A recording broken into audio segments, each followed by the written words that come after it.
Oke, jadi di modif keyboard episode kedua atau part 2 ini gua bakal ganti switch bawaannya. Ini udah gua bongkarin semua. Maxfit Fantech Maxfit 61 switchnya yang awalnya itu gua pakai OTemu Red 3 pin ya. Tapi tenang aja, ininya PCB-nya udah universal, apa, mounting dari switchnya, jadi dia bisa pakai 5 pin juga, atau kalau mau utemu yang 3 pin juga nggak apa-apa. Dan kebetulan gue beli yang 3 pin juga, ini dari Ako CS Radiant Red, tipenya linear. Dan ini bisa lu lihat spek-speknya ya, di belakang ada force travel diagramnya, total travel, pre travel, dan lain-lain. Tapi gue nggak gitu ngerti soal soal travel diagram dan lain-lainnya itu. Gue lebih ke nyari sebenarnya apa sih yang bedain switch linear bawaan dengan switch linear yang gue beli gitu. Maksudnya yang apa ya, yang memang eksternal gitu, di luar yang biasanya kayak Otemu atau Gateron gitu. Selain itu tuh bedanya apa gitu. Dan gue cobain beli dari yang budget dulu, ada Ako Radiant Red.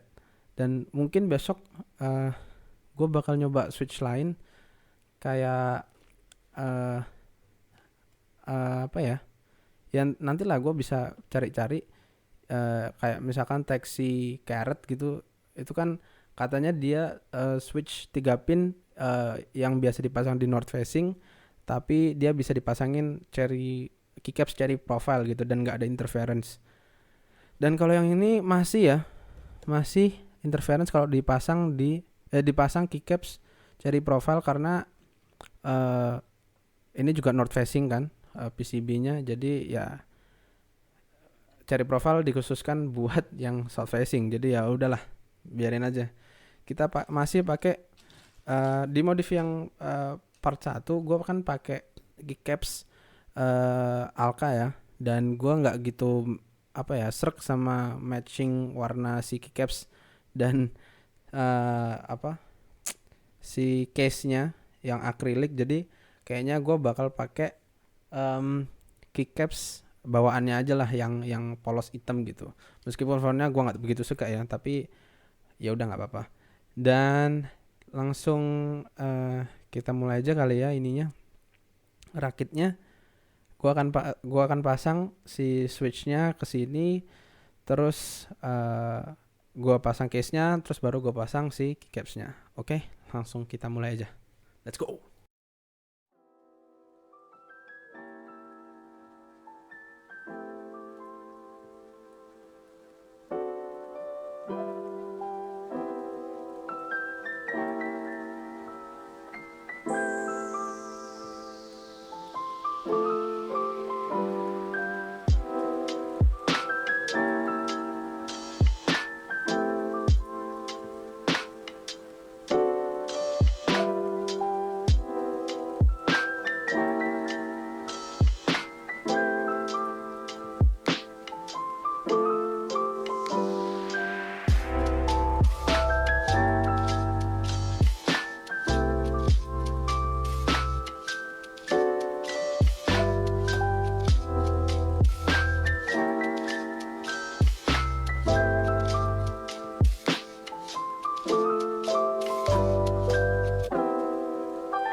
Oke, ini udah jadi build keyboard gua di episode 2 kali ini. Jadi ini hasilnya seperti ini. Case acrylic ditambah si keycaps bawaan dan switchnya menggunakan Akko CS Radiant Red. Dan oh ya, tadi gua di awal lupa bilang kalau sebenarnya di satu bungkus yang kayak gini, bungkus orinya itu cuma dapat 45 switch. Isinya 45 switch aja. Dan kalau misalkan lu kayak keyboard lu kayak punya gua yang ada 61 keys atau 60% keyboard, itu lu dapat bungkusnya ini, bungkus aslinya, dan tambahannya ya pakai bungkus seadanya gitu lah ya. Dan gua nggak tahu kalau di toko lain, tapi kalau di toko yang gua beli kemarin atau di Genesis Keys ya, di Tokopedia itu kayak gitu. Jadi di bungkus aslinya ini kayaknya memang hanya 45 keys dan sisanya pakai bungkus lain gitu. Dan mungkin buildnya kayak gitu dulu aja di part 2 ini. Gue belum nambah-nambah uh, yang aneh-aneh lah, kayak Tempest mode atau lain sebagainya, atau ganti keycaps. Mungkin itu di part 3 nanti. uh, dan mungkin kita langsung ke typing test aja kali ya. Let's go.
Secara keseluruhan ya, gue suka sama typing feel si switch ini, dan gue juga suka suaranya.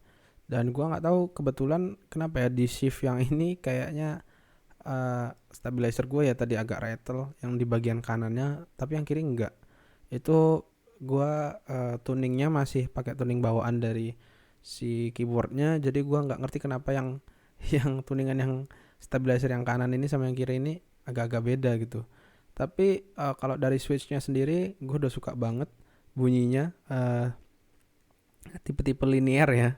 Uh, dan emang ternyata versi loop sama nggak loopnya itu jauh banget gitu bedanya. Dan typing feelnya jauh lebih enak yang ini daripada sebelum di loop gitu. Dan pro and consnya paling ya, pro-nya udah kayak yang tadi gue bilang ya, enak banget buat ngetik.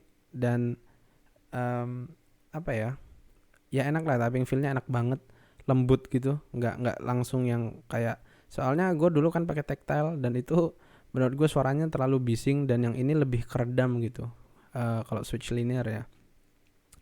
Dan consnya paling cuma ini aja sih, karena seri gue itu Radiant Red, jadi bottomnya ini juga warna merah kan, dan yang case apa ya istilahnya, ini yang penutupnya yang di bagian atas ini kan juga warna merah transparan.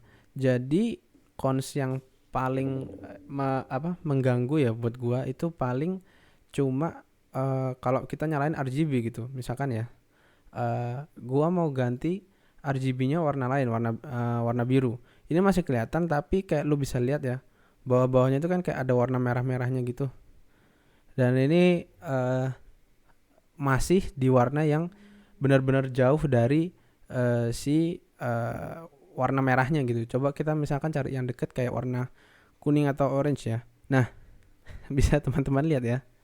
Kelihatan nggak ya? Nah, di bagian yang switchnya dia kelihatan banget kayak kuningnya tuh nembus merahnya gitu. Jadi di sini bagian sini kuning dan di bagian yang sini dia merah gitu. Jadi ini agak-agak apa ya? Kalau lo misalkan tipe orang yang nggak bakal nyalain RGB, menurut gua fine aja. Tapi kalau misalkan lo tipe yang nyalain RGB, ini misalkan warna kuning ya, warna oranye juga sama tuh. Kelihatan ya? Yang sini oranye, yang sini ya oranye juga, tapi yang di sini lebih muda, yang sini lebih tua gitu. Karena pengaruh warna case si switchnya gitu, yang warna merah transparan gitu. Misalkan warna ungu juga sama, yang di sini lebih gelap daripada yang di sini karena dia di sini ada warna merahnya. Terus warna pink juga ya, yang di sini lebih pink banget, yang di sini lebih muda. Ya kira-kira gitu deh konsepnya yang gua paling gak suka dari Switch ini. Selebihnya gua suka-suka aja. Dan mungkin segitu dulu aja kali ya video modif keyboard di episode 2 kali ini. Dan di episode 3 mungkin gue bakal lebih modif ke tampilan kali ya, tampilan dan mungkin suara dari